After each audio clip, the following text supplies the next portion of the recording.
है कि ममता बनर्जी अयोध्या नहीं जाएंगी इस कार्यक्रम में शामिल होने के लिए।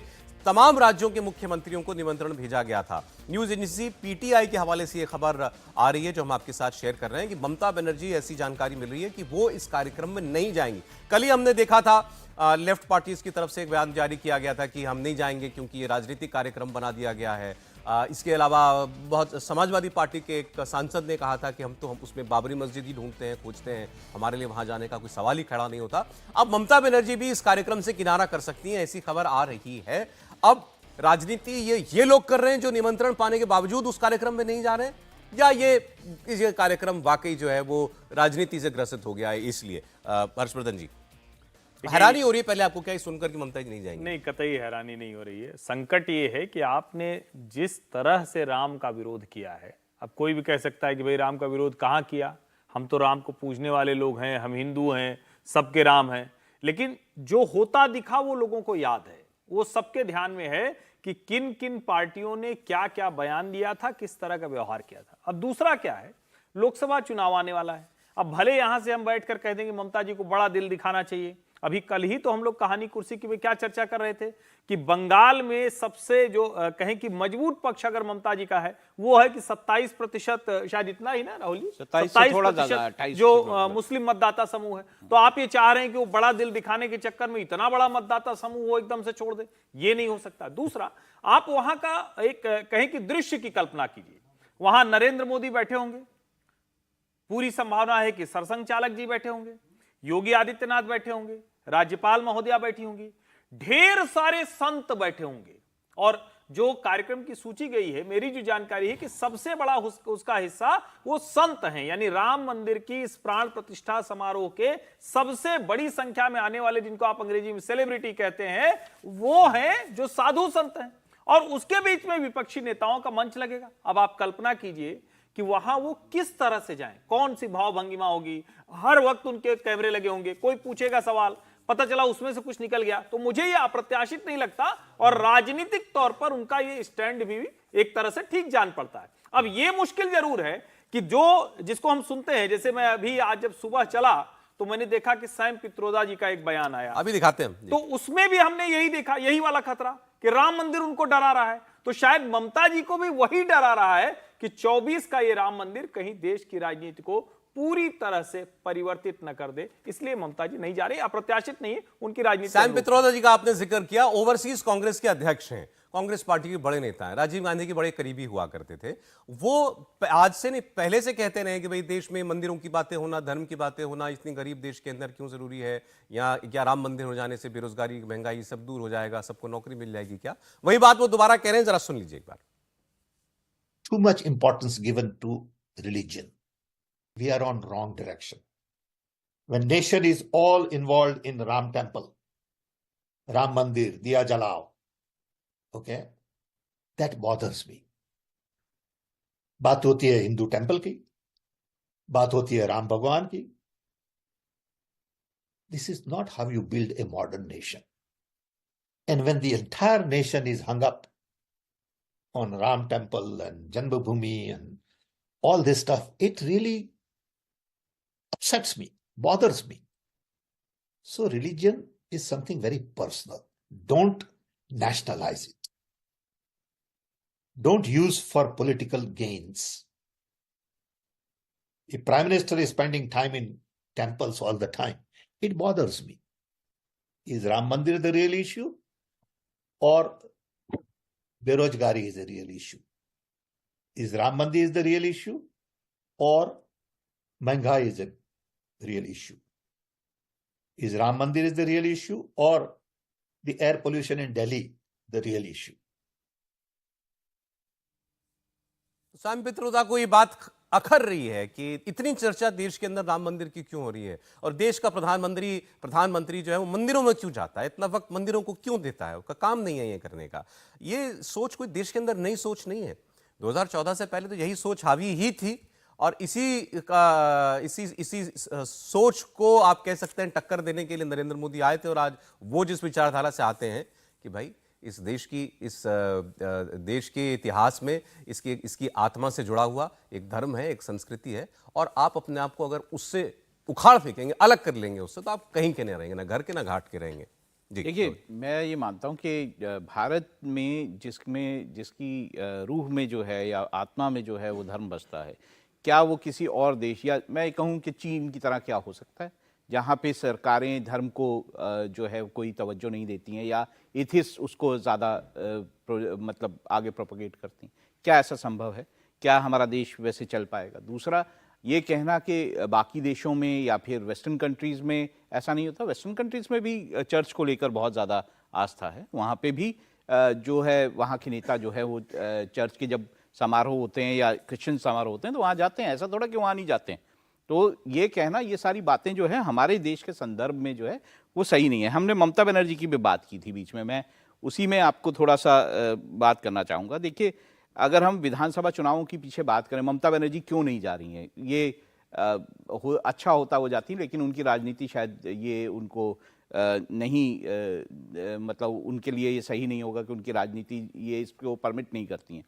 देखिए, मुर्शिदाबाद और मालदा ये दो ऐसे रीजन है जहाँ पे मुस्लिम पॉपुलेशन पश्चिम बंगाल में बहुत ज़्यादा है और विधानसभा के चुनावों में 80% सीटें जो है टीएमसी, वहाँ की 80% सीटें टीएमसी जीती थी।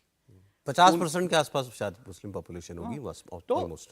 जहाँ से आप 80% सीटें जीत रहे हैं वहाँ पे आप क्या मतलब ऐसा कुछ कर सकते हैं? दूसरा, इस वक्त जो चुनाव पश्चिम बंगाल में होने जा रहा है, 292 जो विधानसभा सीटें हैं, मैं इसको लोकसभा में कन्वर्ट करके आप बताऊंगा, 292 जो विधानसभा सीटें हैं वहाँ पर बीजेपी ने 200 सीटों पर लगभग 290 सीटों पर लगभग सीधी लड़ाई जो है टीएमसी और बीजेपी के बीच में कर ली है पिछले कुछ समय में। चाहे विधानसभा और लोकसभा की जब आप बात करेंगे तो ऐसा समीकरण बीजेपी ने बना दिया है। ऐसे में ये और जरूरी ममता बनर्जी को लगता है, टीएमसी को लगता है कि वो ऐसे किसी भी कार्यक्रम में, ऐसे किसी भी जो आयोजन है उसमें ना जाएं जिससे उनका जो मुस्लिम वोट बैंक है वो कहीं ना कहीं खिसक जाए। लेकिन तो ये जो इस गठबंधन में जितने नेता हैं, अब कौन जाएगा, कौन कौन मना कर देगा, अभी तो पता नहीं है। सोनिया गांधी, खड़गे साहब जाएंगे कि नहीं जाएंगे ये भी हमको नहीं मालूम है उस कार्यक्रम के अंदर। लेकिन आप इनके अलग अलग राजनीति देखिए कैसी कैसी है। कांग्रेस पार्टी, आज राहुल गांधी वाली कांग्रेस पार्टी, वो क्या सोच रखती है? सैम पित्रोदा उस सोच से आ रहे हैं जो बता रहे हैं कि भाई ये सरकारों का काम नहीं है कि आप मंदिर में पूजा पाठ वगैरह करने के लिए जाएं, प्रधानमंत्री को तो बिल्कुल नहीं करना चाहिए ये सब काम। ममता बनर्जी को अपने राज्य के अंदर सड़क पर कोई नमाज पढ़ रहा है उससे बिल्कुल प्रॉब्लम नहीं है। ममता बनर्जी को दरगाह जाने से बिल्कुल प्रॉब्लम नहीं है। उनको मुस्लिम कम्युनल पॉलिटिक्स करने से बिल्कुल परहेज नहीं है। लेकिन ऐसे हिंदू आयोजनों पर वो जाएंगे तो उनको वोट का नुकसान हो जाएगा। तीसरा सैंपल शिवसेना। अभी क्या कह रहे हैं उद्धव ठाकरे भरे मंच से, क्या कह रहे हैं? अरे तुम लोग तो भाग गए थे जब बाबरी मस्जिद टूट रही थी।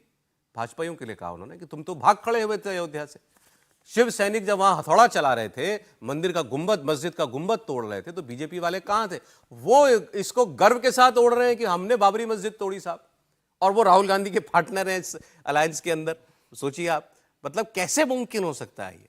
देखिए सौरभ जी, सबको अब तो अपना वोट बैंक बचाने की चिंता है। सेम पिपुत्रा ने जो कहा है वो कांग्रेस की ही सोच है।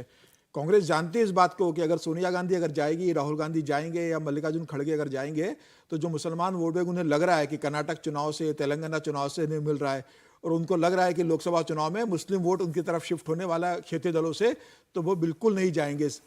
नीतीश कुमार नहीं जाएंगे, लालू प्रसाद नीतीश को रोकेंगे कि भाई एमवाय समीकरण है हमारा वोट बैंक शिफ्ट हो जाएगा, आपको जाने की जरूरत नहीं है। नीतीश नहीं जाएंगे। उद्धव ठाकरे बार बार क्यों बोल रहे हैं इंडिया गठबंधन से अलग रहा क्यों? क्योंकि उद्धव ठाकरे का वोट बैंक कोर हिंदुत्व का वोट बैंक है। उद्धव ठाकरे जानते हैं कि मुस्लिम जो महाराष्ट्र के वो शिवसेना को वोट नहीं करते, वो वोट तो राष्ट्रवादी कांग्रेस को करेंगे।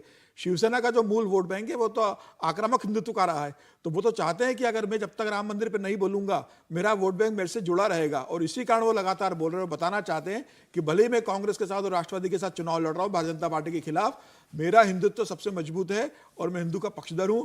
और बाबरी मस्जिद गिराने में शिवसैनिक सबसे आगे थे। ये बाला साहेब ठाकरे की विचारधारा की शिवसेना है, और हिंदू जो वोटर मुंबई के अंदर और महाराष्ट्र में शिवसेना के साथ जुड़ा हुआ है वह शिवसेना के साथ जुड़ा रहे। और मुझे लगता है अयोध्या में बाल ठाकरे की इच्छा थी कि शिवसैनिक हमेशा वहां जाते रहे, अब बाल ठाकरे नहीं रहे तो उद्धव ठाकरे जाएंगे, आदित्य ठाकरे जाएंगे, और होके भी आए आदित्य ठाकरे। वैसे मुझे लगता है कांग्रेस पार्टी भी जाएगी, मेरी राय है, आपकी राय में जानता, मतलब कांग्रेस नहीं अफोर्ड कर सकती है सोनिया, मुझे ऐसे लगता है कार्यक्रम में सोनिया ना गांधी जाना। किस स्थिति में नहीं जाएगी, सोनिया नहीं जाएगी इसमें। अब मल्लिकार्जुन अब वो खड़गे स्वास्थ्य चले का जाए, हवाला ले लें तो कोई कुछ नहीं कह पाएगा, लेकिन खड़गे साहब मुझे लगता है कि जाएंगे। अब कोई कांग्रेस पार्टी केवल कोई मुसलमानों के वोट पर चलने वाली पार्टी थोड़ी है। कांग्रेस पार्टी को 20 करोड़ वोट मिलता है, 20% वोट मिलता है।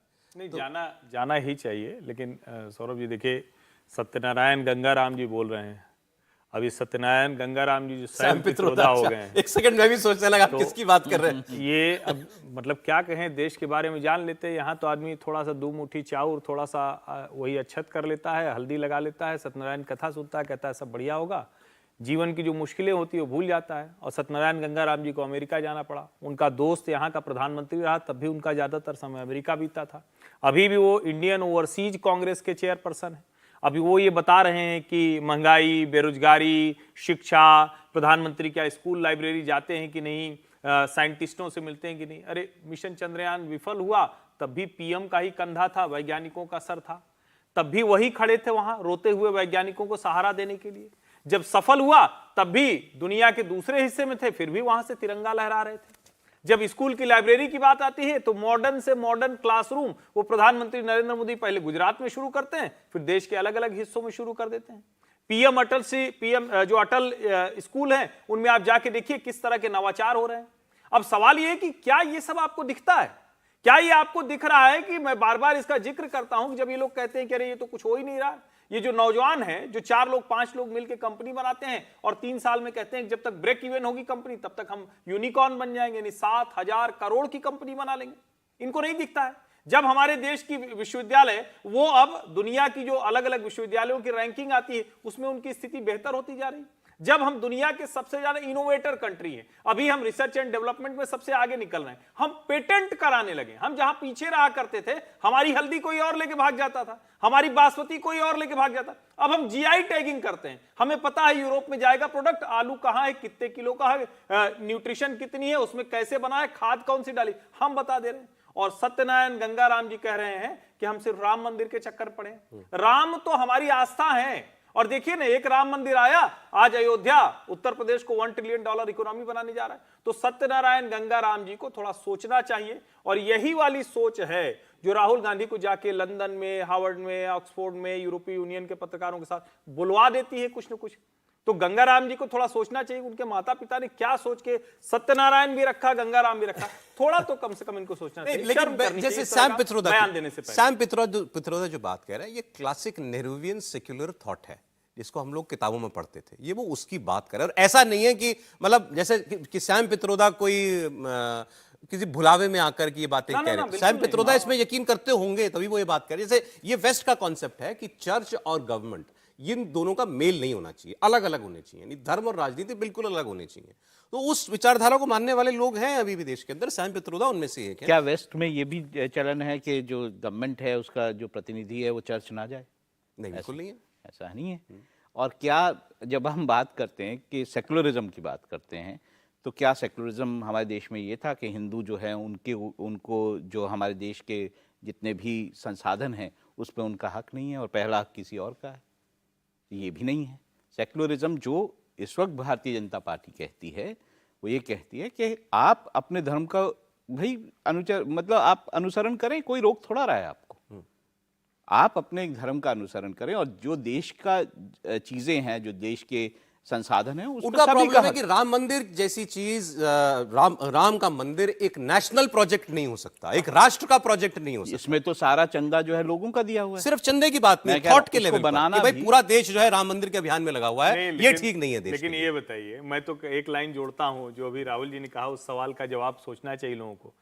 सेकुलरिज्म ही है ना इस देश में। पहली बात तो सेकुलरिज्म भी फर्जी वाला है यहाँ। आखिर इस देश के लोग जो हिंदू मानते थे कि बाबर आक्रमणकारी था, उसके सेनापति ने बड़ा गंदा काम किया, हमारे भगवान राम के बाल लीला जहां उन्होंने की थी वहां जाके मस्जिद बना ली, और उसके बावजूद जब सर्वोच्च न्यायालय ने कहा तो एक हिंदू ने सवाल नहीं खड़ा किया कि क्यों बाबरी मस्जिद के लिए 5 एकड़ जमीन दे दी। नहीं खड़ा किया ना। और इसीलिए हम सबकी भावना, सबकी आस्था, हर किसी की जो सम्मान का जो शीर्ष होता है उस पर हम मानते हैं। लेकिन जब हमें कहा जाता है कि ना ना ना राम मंदिर की तरफ मत बात करना, अभी बेरोजगारी वाले पे करना है, तो याद आ जाता है नेहरू जी इसीलिए हिंदू ग्रोथ रेट पर रह गए। 2.5%, 3%, 4% ग्रोथ रेट हो तो कहो हिंदू ग्रोथ रेट है। यानी जो कुछ भी आपको गड़बड़ दिखे उसको आप हिंदू से जोड़ दीजिए। और मेरा बड़ा स्पष्ट मानना है कि रिलीजन और गवर्नमेंट ये जुड़ नहीं सकते, लेकिन श्री राम जन्मभूमि तीर्थ क्षेत्र न्यास ये पूरी तरह से इस देश के करोड़ों हिंदुओं की भावनाओं का समुच्चय है, और वो सिर्फ और सिर्फ हिंदुओं के पैसे से बन रहा है, उसमें सरकार की चवन्नी नहीं लग रही। इसलिए इस तरह का ज्ञान देने वाले लोग पहले जान जाए कि जिस वेस्ट में बैठ के वो सब बता रहे हैं वहां बाइबल पर शपथ लेकर राष्ट्रपति बनता है, ये समझना चाहिए। यहां देश के संविधान की शपथ लेकर। देखिए, अगर मैं इसमें एक और शॉर्ट में राहुल जी मैं ब्रेक एक छोटा सा बोलूंगा कि मैंने नहीं कभी कांग्रेस को देखा कि उन्होंने ये कहा कि चीन में मस्जिदें तोड़ दी गई। कभी कहा कांग्रेस ने कि चीन खराब है? कोई नहीं बोलता, चीन के मामले में कोई नहीं बोलता। क्यों नहीं बोलते भाई? आपने कश्मीर में जब मंदिर तोड़े गए तो क्या किसी ने बोला कि कश्मीर में मंदिर क्यों तोड़े जा रहे हैं, ये गलत है? तो मुझे लगता है सेक्युलरिज्म की जब आप बात करेंगे तो उस धर्म की भी बात करनी पड़ेगी जो इस देश में प्रोमिनेंट धर्म है, जिसके 80 करोड़ से ज्यादा लोग यहां पे रहते हैं। ठीक, अब थोड़ा सा जुड़ा हुआ मामला बंगाल का भी मामला है, जहां पर हिंदुओं को, हिंदू शरणार्थियों को नागरिकता देने के लिए जो कानून लाया गया देश के अंदर, CAA, उसकी बातें हो रही हैं। CAA कानून फिलहाल कहां खड़ा है? कानून तो बन गया था बहुत पहले ही, 2019 में ही, लेकिन अभी तक नागरिकता कितने लोगों को मिल पाई है? और क्यों अभी भी हम जो है CAA का नाम सुनते हैं लेकिन इस पर एक्शन नहीं हो पाता है, इसके बारे में हम बात करेंगे। एक छोटा सा ब्रेक। आप